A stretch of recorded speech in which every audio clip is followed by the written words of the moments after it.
बक्सर बिहार का पश्चिमी इलाका। यहाँ सतत बहती गंगा की धारा है और इसी गंगा के किनारे बसा है शहर बक्सर।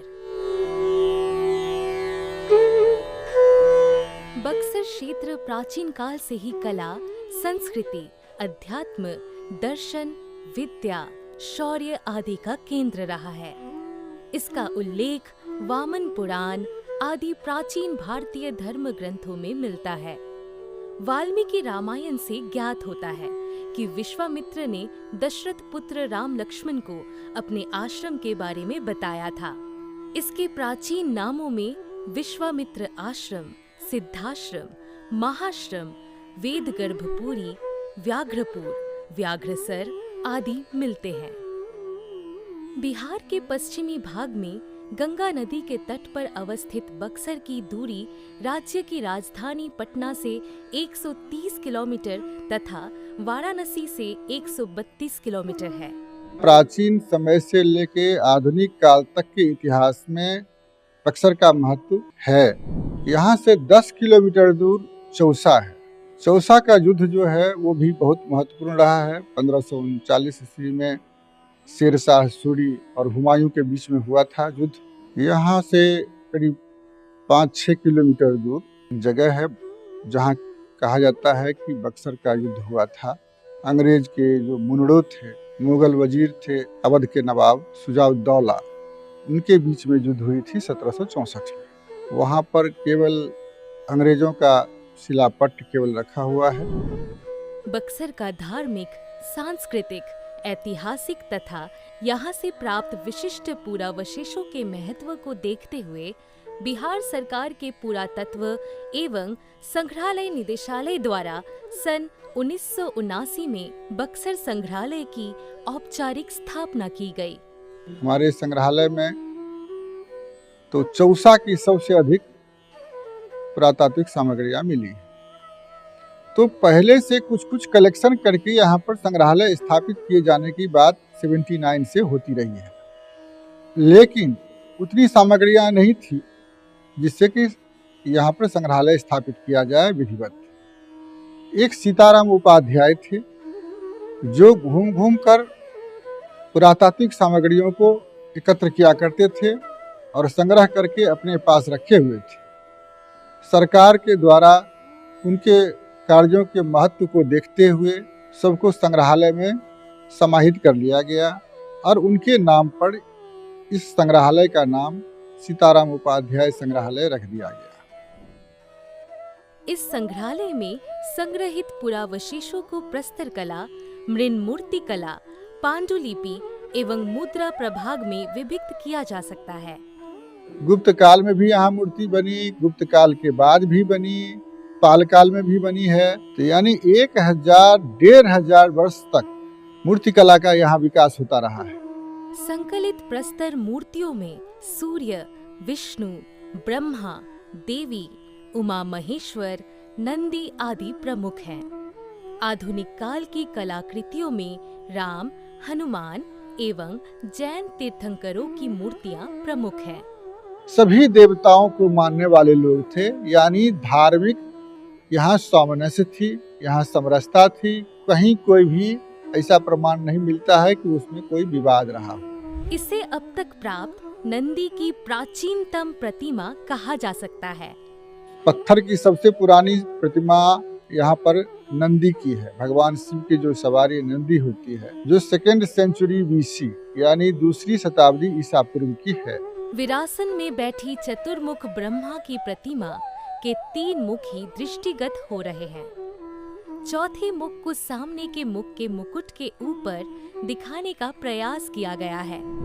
जो चौसा की खुदाई में मिली थी 2012-13 में, वो मिली है शिव पार्वती पाणी ग्रहण संस्कार की प्रतिमा, जो टेराकोटा की है। उसमें शिव पार्वती का दायां हाथ पकड़ के खड़े हैं विवाह की मुद्रा में। दोनों के मध्य ब्रह्मा जी पुरोहित के रूप में नीचे बैठे हुए हैं।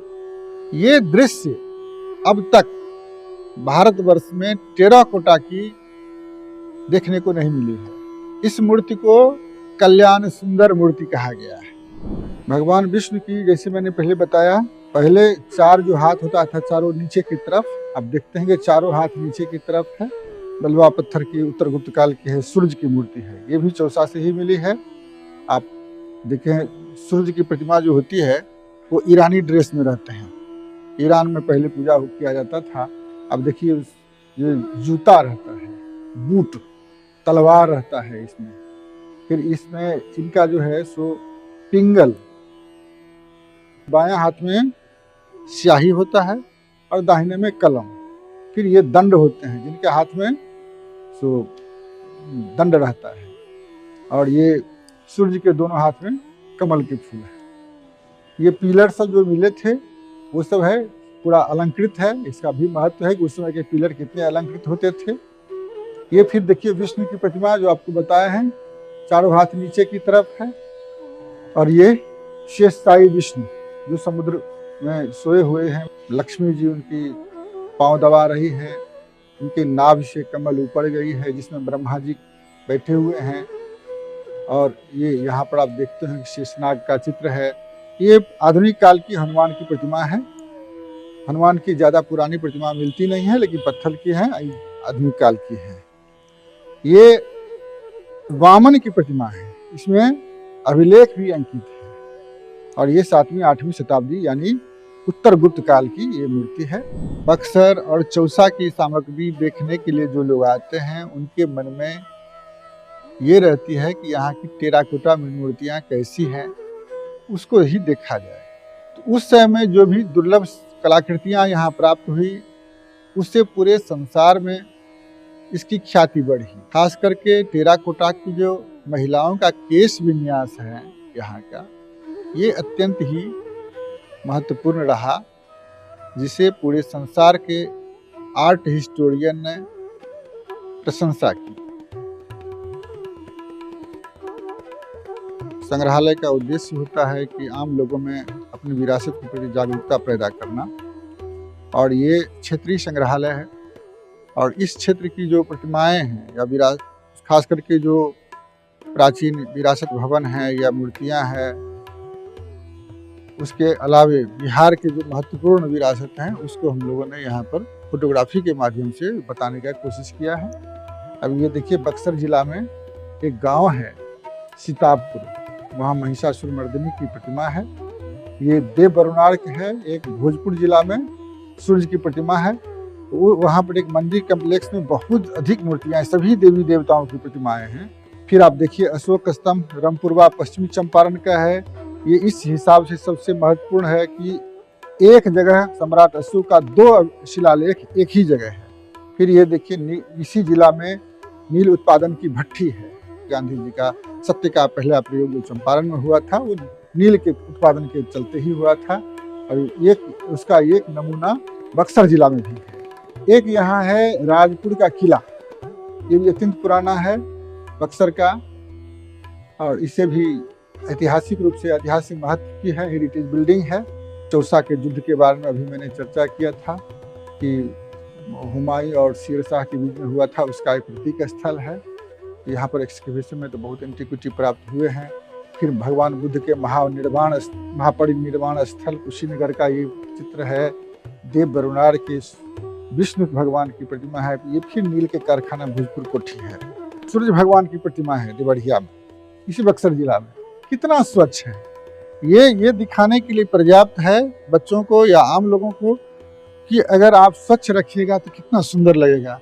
अगर पानी सिंदूर डाल देते हैं तो उसमें शर्म होने लगता है। ये पांडुलिपि है, ये सोने से लिखी हुई है, ये पटना म्यूजियम में रक्षित है, और भगवान बुद्ध का वचन है ये। फिर ये अब देखिए भगवान बुद्ध से जुड़ी हुई कुशीनगर की ये स्तूप है। ये देखिए ये अशोक स्तंभ निगलिहवा है नेपाल में, किस ढंग से लोग रखे हुए हैं।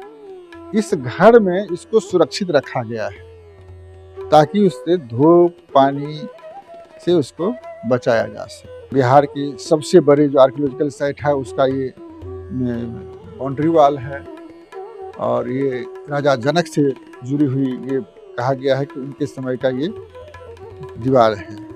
फिर पावापुरी का जैन मंदिर का है।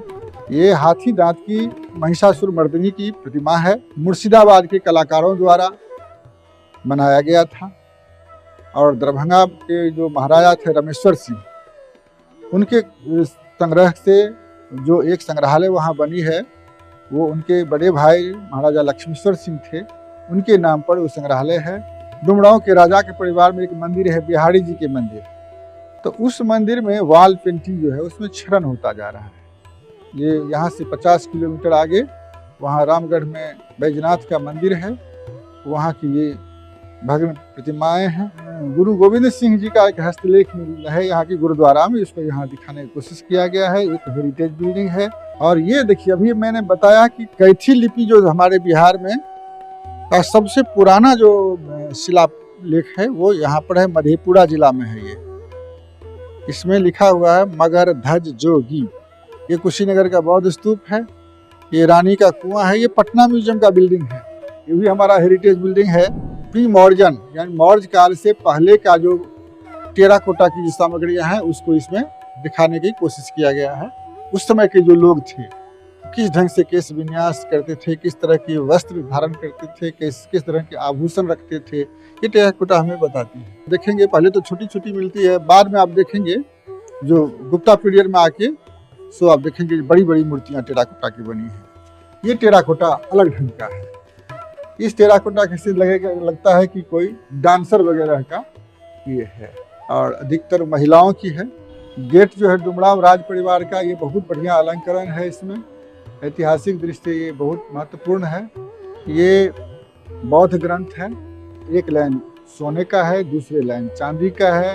ये करीब 800 वर्ष पुरानी है और महात्मा बुद्ध से जुड़े होने के चलते इसको संरक्षित करके पटना म्यूजियम में रखा गया है। बोध गया का मंदिर है, बहुत प्रसिद्ध है, जहाँ पर भगवान बुद्ध को बुद्धत्व प्राप्त होने की बात कही जाती है। ये बक्सर युद्ध का प्रतीक बना दिया गया है। ये पुरानी नहीं है लेकिन ये प्रतीक है कि संग्रहालय का काम होता है आम लोगों में, स्कूल के बच्चों में, युवाओं में अपने विरासत के प्रति जागरूकता पैदा करना, नई पीढ़ी के लोगों को उसमें ज़्यादा अभिरुचि दिलाने के लिए अनेक तरह के कार्यक्रम हम लोगों को करना पड़ता है। वो संगोष्ठी के माध्यम से हो, फोटोग्राफी को चित्र प्रदर्शनी हम लोग करते हैं जिसमें लोगों को दिखाते हैं, हेरिटेज से रिलेटेड प्रतियोगिताएं करते हैं, वो पेंटिंग का हो या हेरिटेज क्विज हो, ये सब करते हैं। हमारा संग्रहालय का ये कोशिश हमेशा होता है कि अधिक से अधिक लोगों को कैसे हम आकर्षित करें अपने विरासत के प्रति। कोई भी संग्रहालय उस क्षेत्र का आईना होता है। कहीं भी आप जाएंगे तो वहाँ के संग्रहालय को देखते हैं, इसलिए कि यहाँ का अतीत क्या है, यहाँ की जो समृद्धशाली विरासत क्या है, परंपरा को, विरासत को, कला को, संस्कृति को जो सहेज के रखता है वह केंद्र संग्रहालय है। और इसी क्रम में हम लोग बक्सर जिला के संग्रहालय को इसी नज़र से हम लोग देखते हैं। जो भी लोग आते हैं बाहर से या हमारे समाज के लोग जो भी देखने के लिए आते हैं वो इसी हिसाब से देखते हैं कि ये हमारी विरासत का केंद्र है। अपनी सांस्कृतिक और पुरातात्विक विरासत को संजोए हुए शहर बक्सर की कहानी समय के साथ साथ आगे बढ़ रही है। सीताराम संग्रहालय इस विरासत का प्रमाण है और अनवरत बहती गंगा इसकी साक्षी है।